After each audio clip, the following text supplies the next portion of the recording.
Maria Pozza has recently returned from Cambridge, where she was based for 3 months as visiting fellow at the Centre for International Law.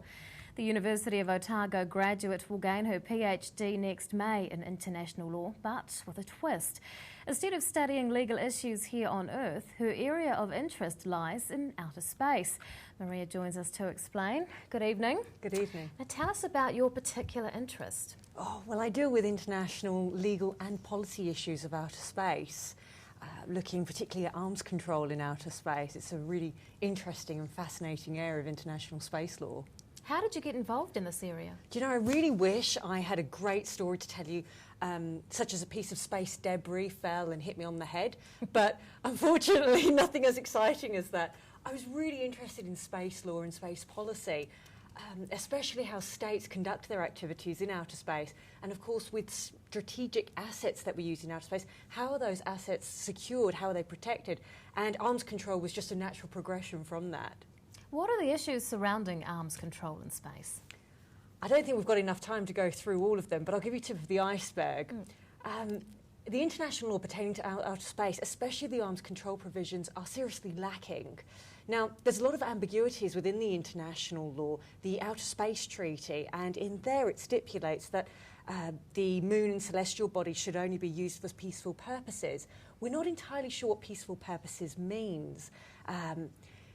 Whether or not we use those areas for military purposes and whether they constitute a peaceful purpose is questionable and debatable. So that's just some of the ambiguities that are evident in the international legal system and the international law pertaining to outer space. Now, you went to Cambridge as a visiting fellow. What did you do while you were there? I did a multi range of stuff. I did a lot of research whilst there, looking at soft law and hard law in outer space and paying particular attention again to the arms control issues. What is the difference between soft law and hard law? Hard law is things like treaties. These are issues that are negotiated between states in a binding form, and states choose to adhere to these principles, whereas soft law is more on the lines with a code of conduct in outer space, so states may choose to follow them. Now, you were a guest speaker at the Space Security seminar at the London Institute of Space Policy and Law. How was that? It was a little bit terrifying. There were so many experts there and I was so privileged and extremely fortunate to be on the panel with them. And we spoke about space security, space law issues, space policy. I learnt so much that day and I really hope more can come of it as well.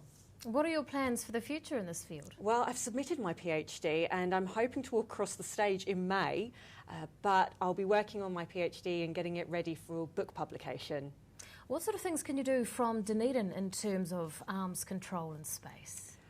Dunedin's such a great place. There's so many things there's so many things that you can do here that I think it's just a really great place to be as an academic, to really start researching these issues and getting to the thick of it while still not being in the thick of the international community involved in arms control in outer space. I'm still able to take a step back a little bit from it. Well, that's fascinating. Good luck with your PhD. Thank you. Maria Pozza, thanks very much for your time. Thank you.